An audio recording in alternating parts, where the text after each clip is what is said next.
Itu ngaruh nggak dengan pindahnya Pak Deddy Mulyadi ke Gerindra? Saya pikir ya ada perubahan konstelasi politik Purwakarta ya. Salah satu yang paling fenomenal adalah adanya aspirasi. Itu kan awalnya hampir tidak dukungan, kita menginginkan aspirasi dewan itu. Karena dulu kan nggak pernah ada aspirasi. PKS, podcast kita semua. Pak Dewan masih semangat ya? Siap. 2024 masih semangat? Siap, insya Allah.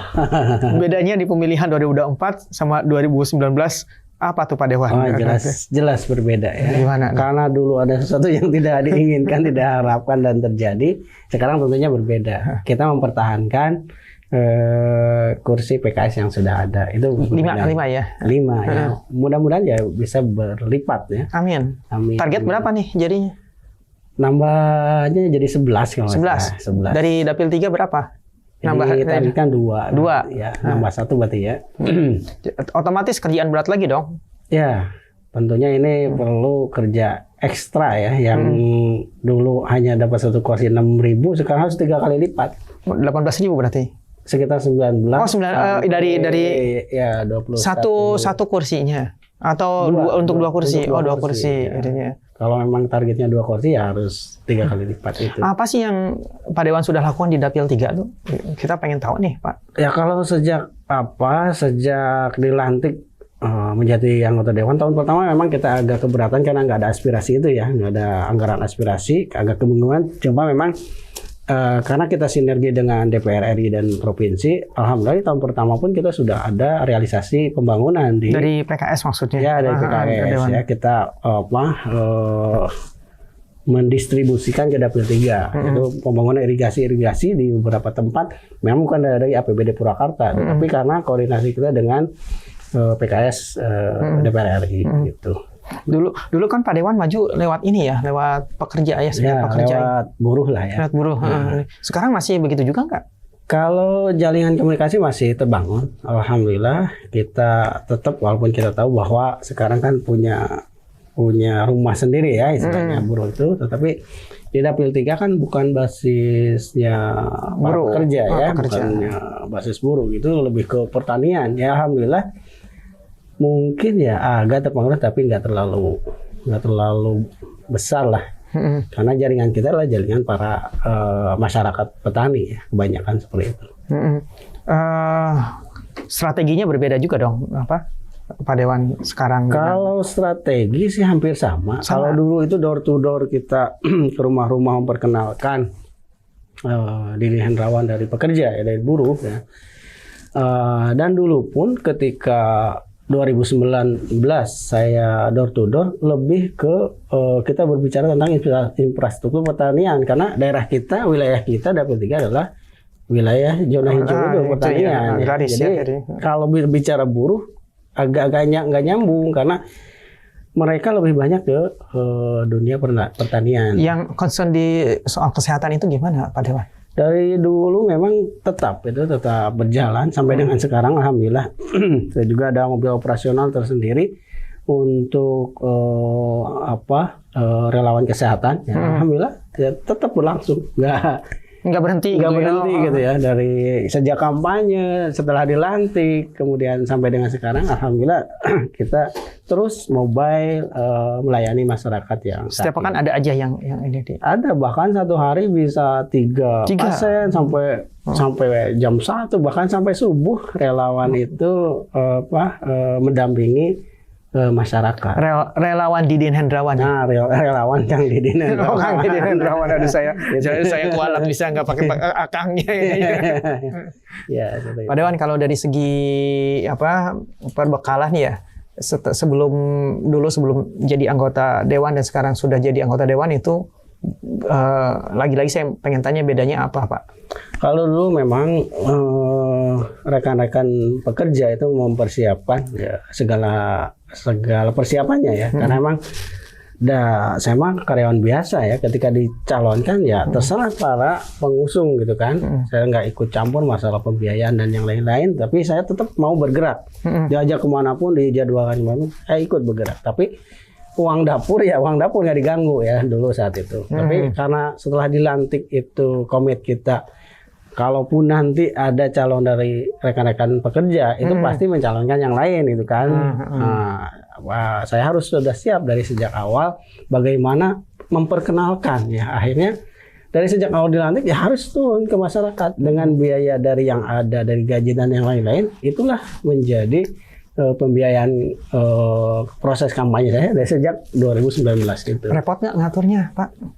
Kalau dibilang repot sih ya komplain dari orang dapur ya banyak ya, karena banyak yang keluar uangnya itu gitu. Kapan-kapan kayaknya harus duduk di sini nih. Nggak jadi dewan sama aja ini.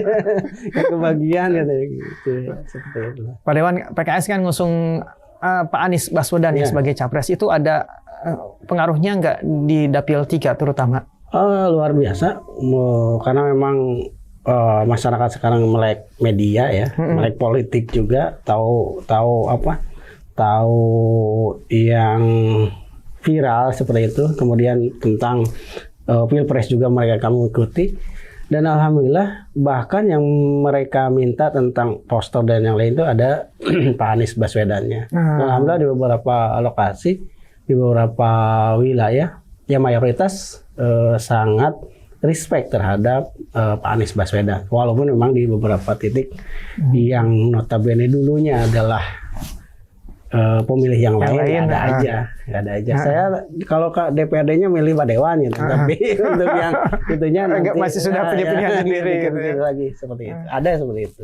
Baik, Pak, ini tadi soal yang viral-viral itu ya. Nah, kita kan suka lihat nih Pak Dewan di Facebook, di Instagram itu rajin banget. Itu posting sendiri, bikin konten sendiri atau bagaimana nih Pak? Sampai dengan sekarang lebih banyak posting sendiri. Posting sendiri. Kenapa saya posting sendiri? Karena itu dilakukan sejak ada background organizer ya. Dulu itu saya di perburuhan bagian organizer ya. Bagian itulah saya memposting setiap gulur kegiatan. Kalau aksi demo dan apa itulah bagian saya. Dan itu dibawa ke menjadi anggota dewan itu menjadi terbiasa. Kegiatan saya ke hari ini apa nih? Sosialisasi masyarakat tentang kesehatan ya posting supaya masyarakat tahu siapa Didin Hendrawan. Seperti itu. Tapi kalau bukan saya dong. Kalau kita lihat nih ya, itu antara Pak Dewan, Pak Didin ini sama 4 anggota dewan yang lain itu kayaknya jomplang di medsos. Itu gimana tuh? Apa ada kebijakan tersendiri kah atau gimana? Nggak ada sih, mungkin lebih ke karakter pribadi masing-masing ya. Itu tapi kan. tidak masalah ya, maksudnya dari fraksi nggak masalah kayak gitu. Nggak masalah sih dari fraksi, mungkin bahkan kalau dari fraksi ya kegiatan tolong di share gitu kan, supaya tahu PKS adalah berkhidmat gitu, harusnya di share. Gitu. Tapi memang ada beberapa yang share, ada beberapa karena strategi masing-masing mungkin dia silent seperti itu. Pak, ini 2024 ini yang paling berat nanti dihadapi sepanjang nanti sampai pemilihan ya. Menurut Pak Didin apa? Karena masyarakat itu kita udah coba edukasi bahwa berpolitik itu kita harus benar-benar memilih orang yang tepat seperti itu. Tetapi memang harapan masyarakat itu benar-benar tidak money politik ya, dan yang lain-lainnya. Di wilayah pedesaan itu hal itu agak susah ya, pragmatisme itu masih kental ya. Minimal ketika kita turun silaturahmi itu kopi itu ya harus ada seperti itu. Ya wajar lah. Ya. Jadi kalau kita nggak bawa apa-apa, orang mau ronda aja ada kopi gitu ya. Itu kalau ini dewan tawadu banget ya. Tara mau duit nanti dibilangin seperti itu. Jadi hal-hal seperti itu ya tidak luput lah kita juga. Tapi memang yang teredukasi juga banyak. Walaupun di pedesaan ya? Ya di pedesaan. Bahwa saya yakin saya akan simpatisan PKS karena PKS adalah menghindari hal-hal seperti itu. Ada seperti itu, sangat mendukung. Apa itu pengaruh dari medsos itu juga tadi? Ya mungkin karena saya sih lebih ke sosialisasi. Saya menjadi anggota dewan ini yang sudah kita kerjakan. Ya kalau kita sama-sama berjuang, insya Allah tentang kesehatan kita bisa koordinasi dengan relawan. Kemudian tentang program-program silahkan diajukan dan memang sudah terrealisasi di beberapa desa gitu. Jadi nggak melulu bicara tentang pragmatisme, tetapi kalau masyarakat bisa berjuang bersama saya, insya Allah harapan itu nanti karena kita akan wujudkan sama-sama. Saya mau niru Pak Anies Baswedan, rekam jejak ya. Jadi rekam jejak itu bagaimana nih buat Pak Dewan nih? Ya, rekam jejak itu sangat penting, makanya ketika kita fokus di kesehatan, terekam oleh masyarakat. Pak Didin adalah fokus tentang kesehatan. Tapi memang itu sesuai dengan komisi di Pak Dewan. Walaupun memang itu lebih ke komisi 4 ya, karena Kesra itu lebih ke komisi 4. Karena komisi 1 itu lebih ke hukum dan pemerintahan sebetulnya, ke aturan-aturan, izin-izin seperti itu. Tapi karena kita mewakili masyarakat itu nggak paham tentang komisi kan. Yang penting ketika saya butuh, ya Pak Dewan ada. Adanya. Baik. Pak, ini kan 2024 ini tahun politiknya kental banget ya. Bukan hanya di pemilihan di kabupaten, termasuk juga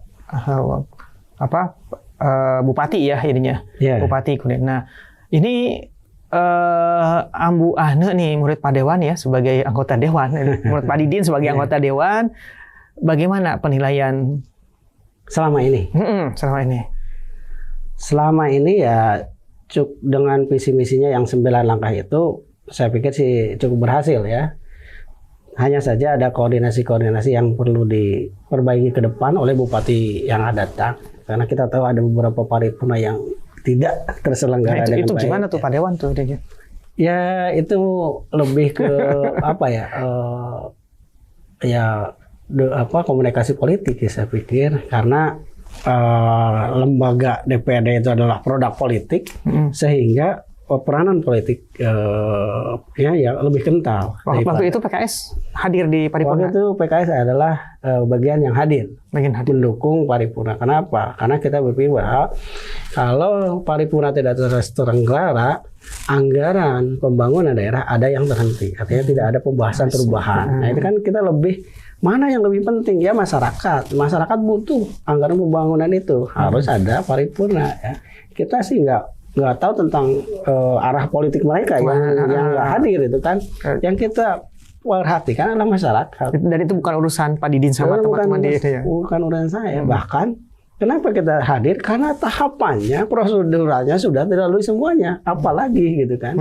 Mau apa lagi? Alasan apa lagi untuk tidak melanjutkan ke paripurna? Nah itu yang perlu diperhatikan Bupati ke depan. Koordinasi, komunikasi sangat penting antara DPRD dengan pihak Pemda untuk kelancaran jalannya pemerintah. Seperti itu. Kemungkinan Ambu nyalon lagi ya Pak? Kalau selentingan sih mendengar ada keinginan beliau juga untuk maju lagi. Ada juga ya informasi-informasi bahwa ya mungkin arahnya ke politik praktis atau menjadi anggota dewan, atau memang nanti tetap melanjutkan bupati. Itu ngaruh nggak dengan pindahnya Pak Deddy Mulyadi ke Gerindra? Saya pikir ya ada perubahan konstelasi politik Purwakarta ya.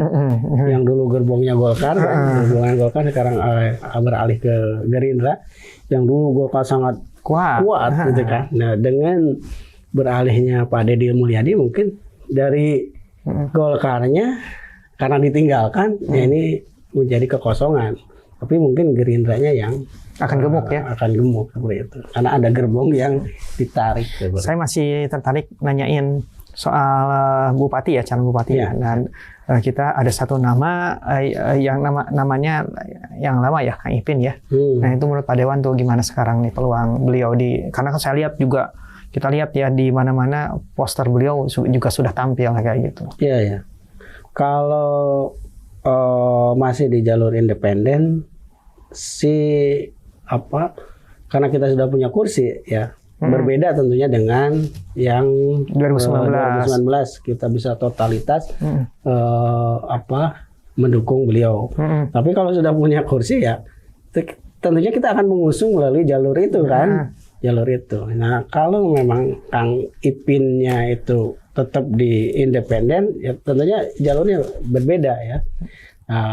PKS tentunya akan mengusung yang melalui jalur parlemen itu ya, karena kursi itu. Tapi memang Saya pikir sih Kang Ipin namanya sudah terkenal ya dari dulu. Hanya saja kalau memang ikut jalur PKS ya harus ada pendekatan yang lebih ini. Apa itu artinya pencalonan secara independen itu tidak populer, Pak Didin? Kalau untuk periode sekarang mungkin agak berat kalau independen. Siapa kira-kira yang akan totalitas? Karena kalau dulu kenal PKS ya totalitas dimanapun. Satu nama lagi Pak Didin, ini saya lihat baligonya juga sudah di mana-mana, itu Pak Haji Ipan Kuntara. Nah ini mungkin Pak Didin punya sedikit insight tentang beliau. Kalau Pak Haji Ipan Kuntara sempat mendengar juga ya bahwa dia putra daerah. Ya. Kemudian juga dia itu hafal Dapil 3. Oh, Dapil 3 juga Dapil 3 saya pernah turun ke Dapil 3 ke Kiara Pedas. Ada beliau? Ketemu dengan ya, orang Kiara Pedas itu sangat kenal dengan Ipan Kuntara karena dulu orang tuanya di situ. Bahkan dulu bupatinya Purwakarta adalah kakeknya Pak Ipan Kuntara, katanya gitu.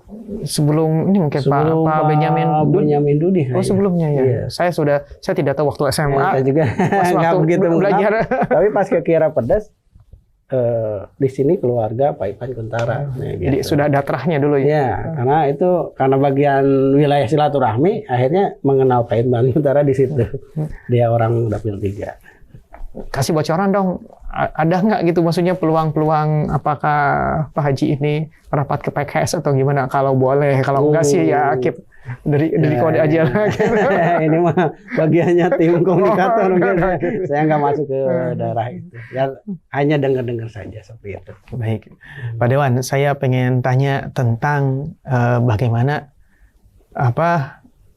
jadi anggota Dewan PKS itu mengubah Pak Didin secara pribadi. Ya, sangat mengubah dari segi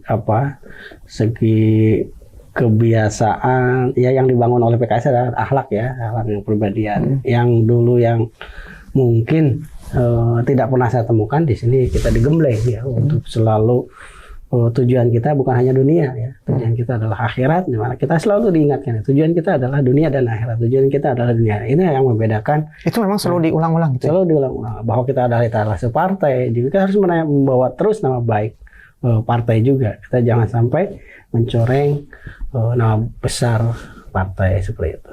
Saya dengar nih, saya ada beberapa teman di perusahaan ya. Jadi kalau kata dia manajer di perusahaannya itu dia bilang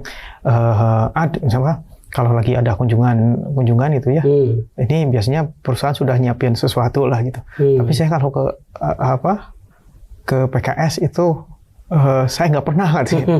Itu gimana tuh Pak Dewan? Saya ingin cross check ininya ya. Kalau hal itu saya kurang begitu paham ya tentang kalau perusahaan harus menyiapkan. Karena yang kita lakukan adalah pengawasan, lebih ke pengawasan ya, baik ke instansi maupun ke pengawasan dan kalau itu sudah selesai ya sudah gitu kan.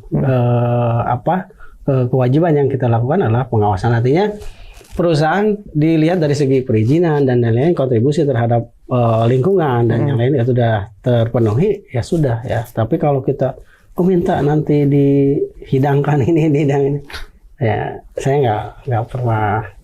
Di PKS itu tidak pernah terjadi gitu lah ya. Jadi seperti itu. Baik Pak, ini kan saya orang awam dan nggak pernah masuk ke gedung dewan kayak gitu ya, misalnya. Bagaimana sirkulasi kerjaan di sana, dinamikanya itu, Pak Didin bisa menerangkan nggak sih apakah sama gitu suasana di gedung dewan itu dengan misalnya katakanlah di kelas-kelas di sekolah gitu Pak?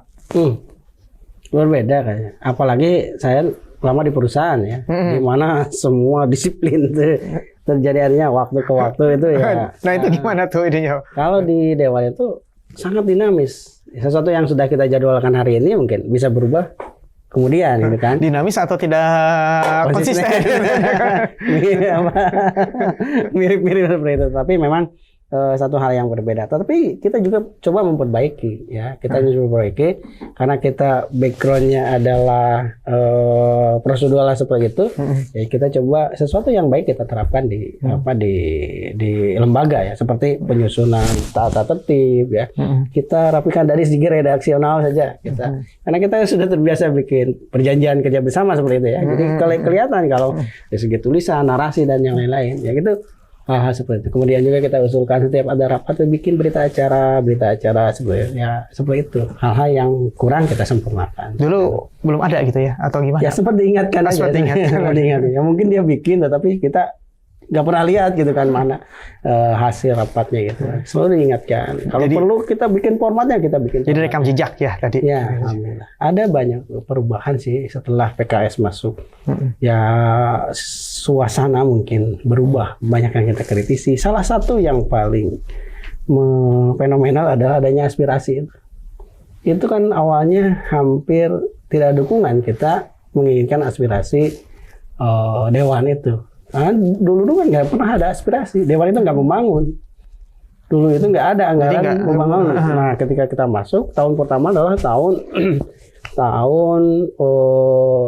rapat anggaran tentang bagaimana kita ingin ada aspirasi dewan. Alhamdulillah tahun berikutnya. Dan itu sama sekali buat dan itu betul-betul buat masyarakat ya. Iya, itu betul-betul sangat dirasakan masyarakat. Nah, ini harus goal, Dewan harus punya anggaran. Karena kita reses mau bicara apa, mau ngadongeng gitu kan. Mau ngadongeng, reses kita bisa apa sebagai wakil rakyat, kita tidak bisa membangun, tidak bisa memberi sesuatu yang diharapkan oleh masyarakat. Hanya datang nanti mau pemilihan lagi, selama 5 tahun kita nggak bisa bangun. Nah, itulah betapa pentingnya aspirasi itu harus goal. Alhamdulillah di tahun kedua kita bisa membangun jalan, membangun aspirasi walaupun memang kalau dibanding dengan kabupaten sekitar kita masih paling kecil anggarannya. Gitu. Luar biasa sekali ya ini. Jadi kalau pengen lihat bagaimana seorang anggota dewan bekerja itu bisa lihat ke PKS mungkin. Kalau saya tidak berlebihan ini. Ya seperti itu. Karena bahkan redaksional kita juga sering diminta kalau bicara duplikasi sih enggak, mungkin sering sharing lah bagaimana kita membuat pandangan umum, bagaimana kita membuat pandangan praksi seperti itu.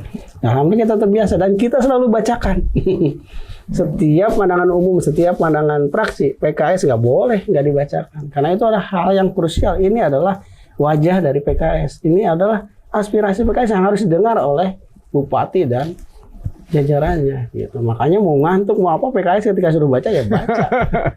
Yang jubirnya alhamdulillah ya selama ini saya. Jadi pantesan ya di medsosnya bunyi banget gitu. Alhamdulillah seperti itu. Pertanyaan terakhir Pak Dewan ini ya.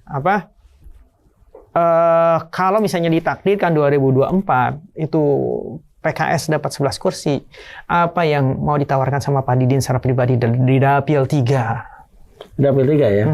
Ya tentunya kalau pimpinan biasanya kan ada kelebihan di dalam kuota pembangunan. Yang dulu mungkin saya hanya bisa berkontribusi di beberapa desa saja. Kalau memang ada pimpinan di PKS, ya harapan saya 48 desa itu bisa terkontribusi semuanya. Ada pembangunan di situ. Supaya PKS itu lebih dikenal ke pelosok-pelosok. Seperti itu. 48 desa itu sudah Pak Didin kunjungi semua selama 5 tahun ini? Kalau berkunjung semua sudah, hanya saja intensi silaturahmi yang berbeda-beda gitu ya. Ada yang lebih banyak, ada yang hanya sekali mungkin seperti itu. Baik, Pak Dewan, outfitnya seharga 800.000. Kayaknya tidak lebih mahal juga dari saya, daripada saya gitu ya. Maksudnya dari teman-teman juga di sini kalau kita hitung-hitung segitu-segitu juga. Ini jadi luar biasa. Dan harapan-harapan Pak Dewan di 2024 dan bagaimana kinerja. Jadi kita agak sedikit lebih tahu gitu ini bahwa anggota Dewan itu ya ada yang seperti ini gitu. Dan mudah-mudahan terus banyak bisa memberikan manfaat buat kami semua ya di masyarakat Purwakarta. Terima kasih untuk dongkap ke podcast kita semua di sini. Semoga bermanfaat. Mohon maaf kalau ada kekurangan. Assalamualaikum warahmatullahi wabarakatuh. Waalaikumsalam warahmatullahi wabarakatuh.